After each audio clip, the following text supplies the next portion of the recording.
Sur un autre plan, la mission conjointe d'observation électorale de la diaspora africaine en Europe et du groupe Agir Europe-Afrique a rencontré hier lundi la CODENOC à son siège.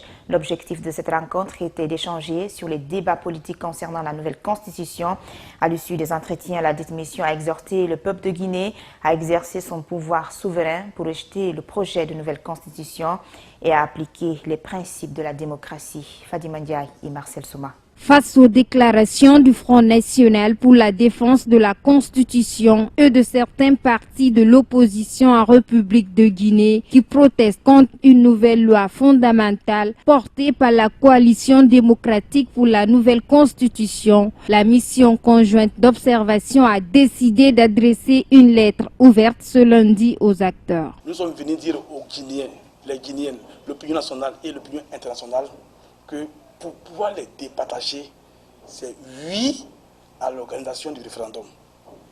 Maintenant, concernant l'affaire du troisième mandat, nous ne sommes pas dans ça.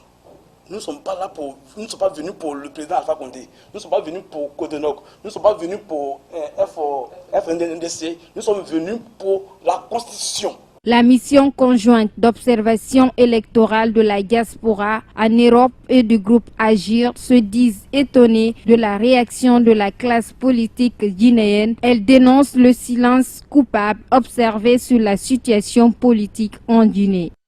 La mission conjointe d'observation électorale de la diaspora africaine en Europe et du groupe Agir Europe-Afrique condamne cette attitude de la communauté internationale qui, au lieu d'aider à sauvegarder la paix et la stabilité, attend que la situation dégénère pour organiser de nombreux sommets, des signatures d'accords de paix et pour envoyer de l'aide humanitaire. C'est maintenant que le peuple de Guinée a besoin de la solidarité internationale pour aider à éclairer son peuple sur la simplicité de cette affaire et l'exhorter à utiliser des voies démocratiques et d'éviter la violence. Meurtri dans sa chair et profondément attristé de ce qui se passe actuellement en République de Guinée, le ministre des Transports invite les opposants à sortir des suppositions.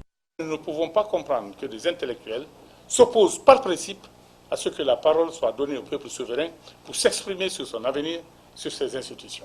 Je pense que de l'autre côté, il n'y a absolument aucun argument qui puisse justifier que les Guinéens ne soient pas consultés. Il n'y a aucun argument. Tout ce qui est brandi comme un épouvantail de l'autre côté, c'est simplement troisième mandat, troisième mandat, troisième mandat. Entre le troisième mandat et la situation d'aujourd'hui, il y a au moins 4 étapes qu'il faut franchir et qui ne sont pas encore franchies. Cette mission conjointe rappelle par ailleurs que la démocratie a ses principes qu'il faut respecter pour bâtir un état de droit.